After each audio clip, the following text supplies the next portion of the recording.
Weird NBA rules that you didn't know exist. In today's video, we'll take a deep dive into the weird NBA rules that you didn't know existed. But before we start, please make sure to like, comment, and subscribe to the channel for more content just like this. Now, without further ado, let's get started. Dennis Rodman was one of the most unique players in the NBA. He had an electric personality during his time in the NBA and would gain a lot of attention from fans for his antics on and off the court. Whether it be the color of his hair or the brawls he would get into during games, Rodman was one of the most unpredictable players of his time. He's best known for his time with the Chicago Bulls, where he formed a big three with the great Michael Jordan and Scottie Pippen.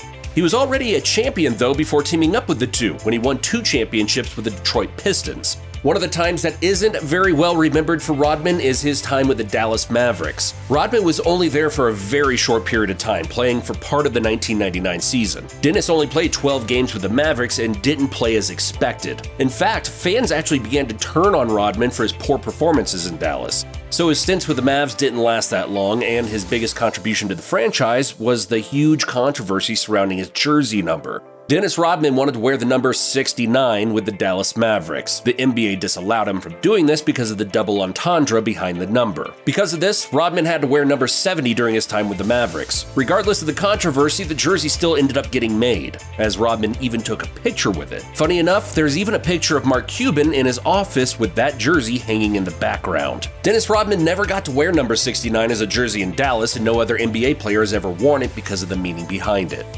Now, we're pretty sure you haven't heard of this next strange rule in the NBA. So usually, when a basketball player receives his 6th foul, he has to sit out the remainder of the game. However, this rule has an exception. It's when an NBA team is reduced to 4 players due to injuries and fouls. In that case, the last guy that got fouled out stays in the game because the NBA says there has to be 5 active players on each team. What would happen if the fouled out player commits another foul? In that case, the team will get charged up with a technical, a team foul, and a personal foul. Although foul punishment is pretty strict, this rule allows players to stay in the game. This next rule states that NBA teams absolutely must call timeouts. During NBA games, each team receives a total of 6 timeouts that they can use anywhere in the game. However, there's one catch. There's a rule stating that teams must use 4 of these 6 timeouts, and they must save at least 1 timeout for the 4th quarter. If they don't, the referee will call for a timeout and the team receives a technical foul. This rule has been kept in place so that TV networks airing the game can use the break to air commercials. You probably knew that one already, but this next rule is devastating and not many people know about it either: the disaster draft. This is a rule that hopefully will never have to be used in the NBA. The rule states that if there were to be an accident where at least 5 players of a single NBA team die, there would be an emergency draft that allows the team to pick players to complete their roster from every other team in the league. In that case, each team could protect 5 players and the affected team would draft the other players that are not protected by a team. While thankfully this rule has never ever been needed, that almost wasn't the case back in 1960. On January 18, 1960, the then Minneapolis Lakers played in an away game in St. Louis and had to catch a plane back home. But unfortunately for them, there was a nasty blizzard on the way back. Elgin Baylor was a rookie for the Lakers at the time and recalls the horrific night. Quote, "We were playing cards, and then the lights went out, and it got cold. And for a while, the pilot didn't say anything. Finally, everybody wanted to know what's going on, and he then said the only thing that was working was the generator. Not the instrument panel, nothing. They couldn't see anything." Since nothing was working or functional, they couldn't return to St. Louis and they were still too far away from Minneapolis. The blizzard continued to get worse, causing the pilot's staff to reach out the window and brush the snow off the glass just so they could see.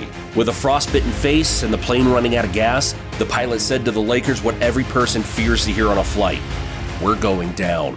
Baylor said it was actually the smoothest landing of any plane he had ever been on as the plane touched down in a cornfield in Carroll, Iowa. What the team didn't know at the time was that about 75 yards ahead of where the plane stopped was a massive cutoff that would have caused them to plummet to their death. Scary stuff.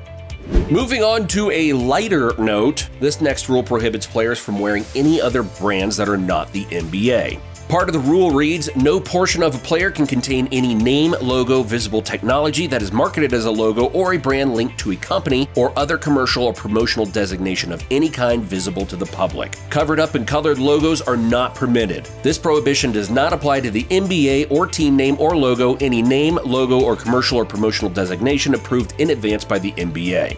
Although this rule is pretty known within the NBA, a few players still skirted it anyways. Former player Iman Shumpert once had to cut an Adidas logo out of his hair, and Kelly Oubre Jr. was even told to stop wearing their Supreme shooting and leg sleeves during games. J.R. Smith definitely wasn't happy about the NBA's rule. Quote, "So I was informed today that I would be fined every game if I don't cover up my Supreme tattoo on my legs during games," said Smith. He then went on to say, "I swear I'm the only person they do stuff like this to. So you mean to tell me I have to cover up my tattoo? For what? You don't make people cover up Jordan logos, Nike checks, or anything else, but because it's me, it's a problem all of a sudden?"